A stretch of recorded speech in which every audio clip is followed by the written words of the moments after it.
Semoga Allah Subhanahu wa taala menerima semua amal jariah kita, ya, semua menerima amal jariah kita memang tidak dibayar. Siapa yang mau bayar? Hanya Allah Subhanahu wa taala akan membayar semua jerih payah kita, ya, untuk terlaksananya acara halal bihalal ini. Juga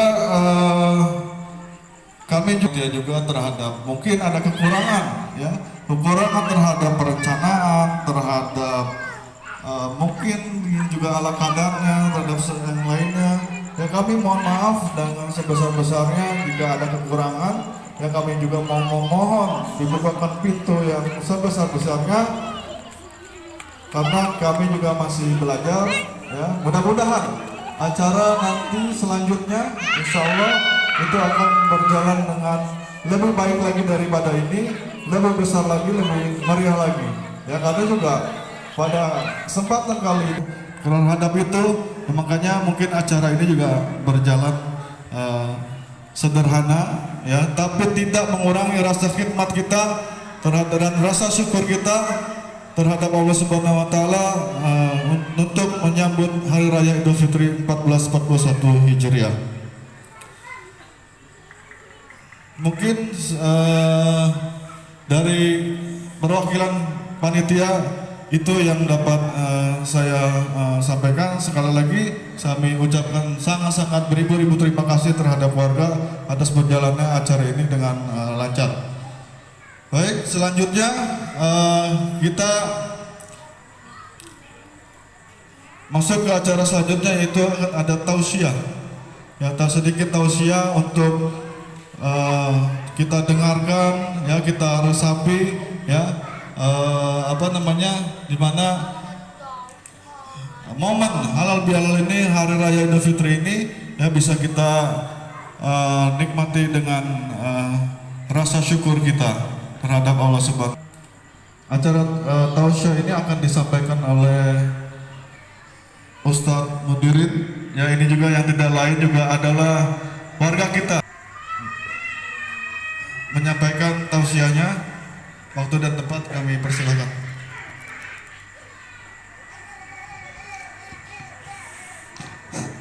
Senantiasa tercurahkan pada junjungan alam, yaitu Nabi kita semua, dan kita semua sebagai umatnya. Mudah-mudahan kita selalu mendapatkan syafaat, khususnya nanti di hari kiamat. Amin ya rabbal alamin. Hadirin hadirat rahimakumullah. Halal bihalal, kalau dilihat dari bahasa Arab, itu artinya adalah halal, lawan katanya haram, berarti boleh. Kemudian baknya bihalal, baknya adalah harful jar. Kalau kita melihat dari nahwu sorok, itu namanya huruf jar, huruf yang fungsinya adalah mengkasrohkan yang ada pada kalimat yang memasukinya. Kemudian halal yang kedua juga sama, jadi artinya boleh dengan boleh.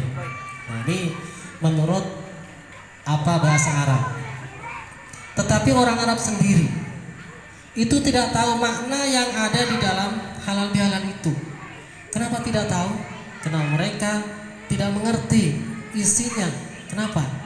Karena yang namanya halal bihalal adalah hasil produk orang Indonesia, hasil kreasi orang Indonesia, sehingga mereka tidak paham. Akan tetapi sekalipun itu merupakan produk dari orang Indonesia, hasil kreasi orang-orang kita, yang namanya halal bihalal adalah merupakan hakikatnya merupakan perintah Allah Subhanahu wa taala, anjuran Allah Subhanahu wa taala dalam Al-Qur'anul Karim. Banyak sekali di Al-Qur'an yang menganjurkan kepada kita untuk senantiasa bersilaturahim, senantiasa saling memaafkan antara sesama, antara manusia. Di mana di dalam surat Ar-Ra'd ada ayat 21.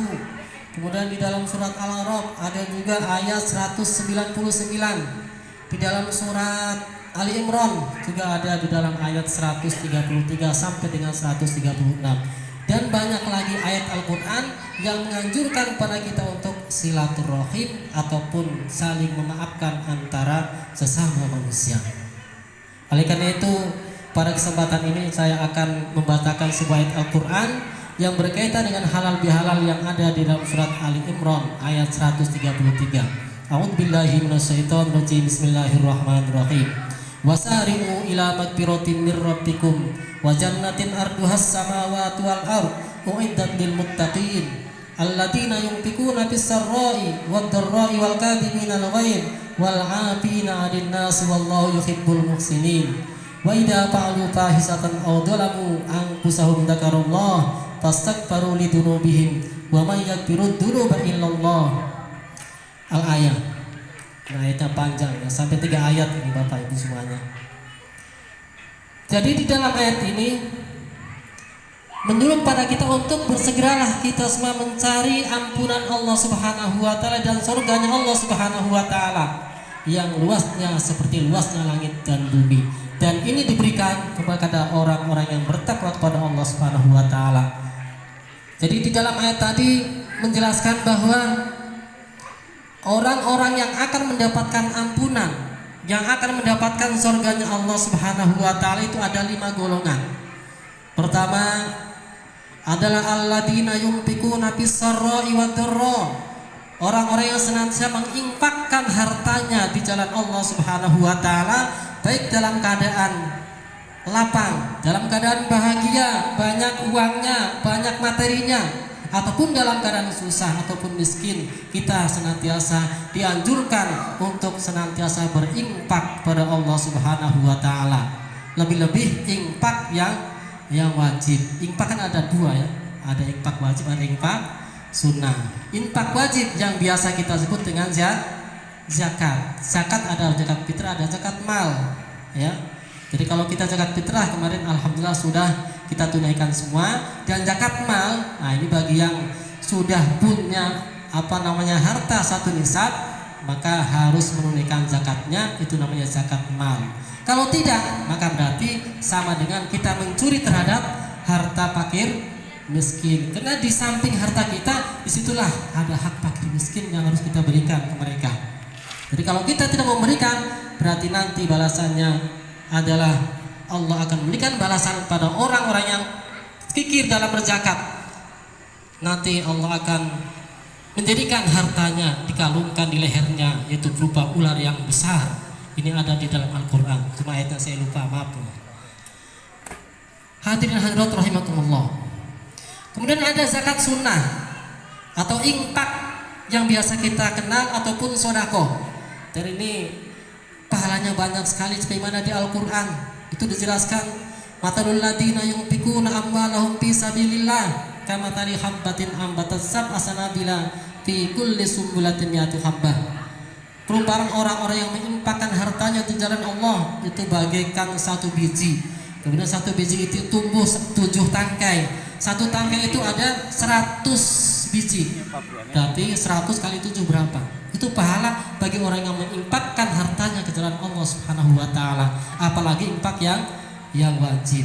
Nah, inilah orang yang menginfakkan hartanya baik dalam keadaan lapang, dalam keadaan mereka bahagia, banyak hartanya, ataupun tidak banyak tapi sedikit, ataupun bahkan miskin tapi mau berinfak, maka mereka akan mendapatkan ampunan dari Allah Subhanahu wa taala serta surganya Allah Subhanahu wa taala. Itu yang pertama. Kemudian yang kedua, orang yang akan mendapat ampunan serta jannah atau surganya Allah Subhanahu wa taala adalah alladzina yunfikuna fis sarawati wal kadhiminal ghaidh. Adalah orang-orang yang senantiasa bisa menahan amarahnya ketika mereka marah. Nah ini ya, ini kita kan diberikan sering marah itu kenapa? Karena kita diciptakan oleh Allah itu punya ada 2 potensi ya. Pertama akal, yang kedua adalah syahwat. Wajar kalau kita marah ya. Akal wajar kalau kita ya pandai beribadah. Nah ini dua-duanya seimbang. Nah kalau kita bisa mengalahkan hawa nafsunya dengan akalnya, maka kita akan menjadi orang-orang yang sudah Allah janjikan itu adalah surga Allah. Tapi kebalikannya, kalau kita tidak bisa mencegah amarahnya ya dengan akalnya, maka pada akhirnya kita akan kembali kepada apa yang sudah Allah ancamkan kepada kita, itu nerakanya Allah Subhanahu wa taala. Oleh karena itu ketika kita marah, hendaknya kata Nabi ya di dalam sebuah hadisnya, kalau kita marah dalam keadaan berdiri maka kita duduklah. Kalau kita duduk marah, ya, maka suruh berbaringlah. Kalau masih marah, suruh berwudu, ya. Karena yang namanya amarah itu adalah setan. Lah setan itu kan api. Kalau disiram dengan air, nah pasti akan kabur. Nah itulah kalau kita marah, hendaknya ditahan amarahnya. Nah itu adalah yang kedua, orang yang akan mendapatkan ampunan serta surganya Allah Subhanahu wa taala.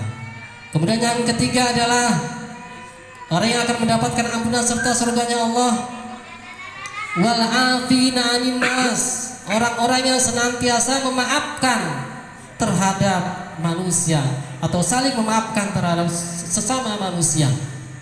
Nah, di sini sesama manusia, bukan hanya yang seiman, tapi sesama manusia, baik yang muslimnya, yang non muslimnya, ya, tidak pandang ras, agama ataupun suku, semuanya sama di sisi Allah Subhanahu wa taala.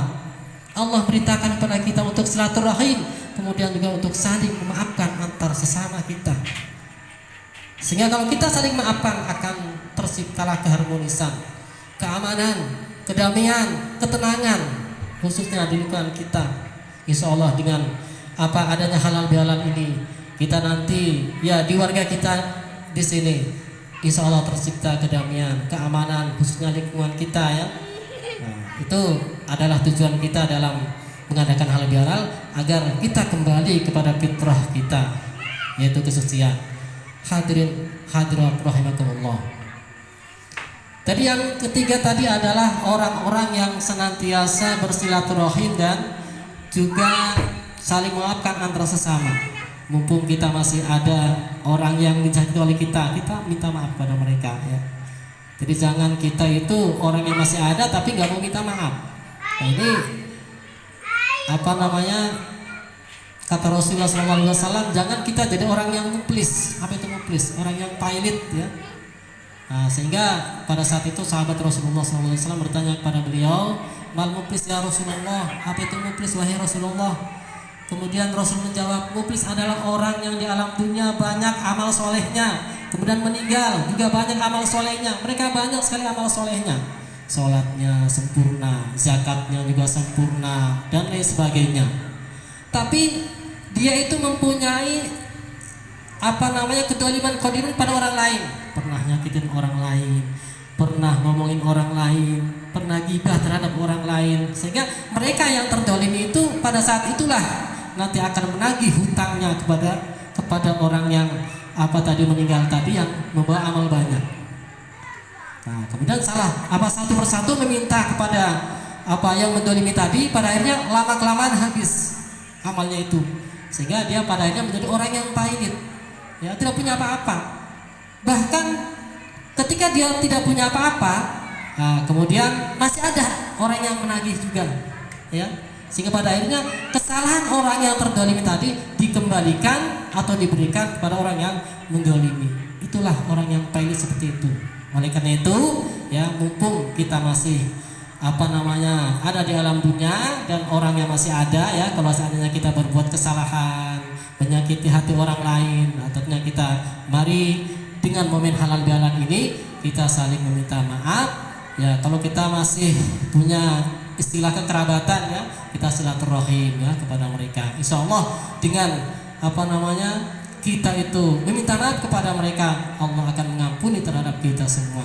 Karena kalau dosa dengan manusia itu harus minta halal, minta maaf langsung kepada manusianya itu sendiri. Jadi lebih mudah kita berdosa dengan Allah. Kalau kita berdosa dengan Allah, misalkan, ya, kita lupa tidak sholat isya, kita sengaja tidak sholat isya, ya. Kemudian pada akhirnya kita merasa karena berdosa, pada akhirnya bertobat kepada Allah dengan taubatan nasuha, maka Allah akan mengampuni. Tapi kalau pada manusia, kita harus meminta halal, meminta maaf kepada orang yang bersangkutan. Nah, itulah perintah Allah Subhanahu wa taala kepada kita semua, hendaknya kita saling meminta maaf kepada sesama kita manusia. Kemudian yang berikutnya, di antara orang yang akan mendapatkan maghfirah dari Allah adalah orang yang senantiasa mengerjakan keburukan, kemaksiatan, kemungkaran, atau menzalimi terhadap dirinya sendiri.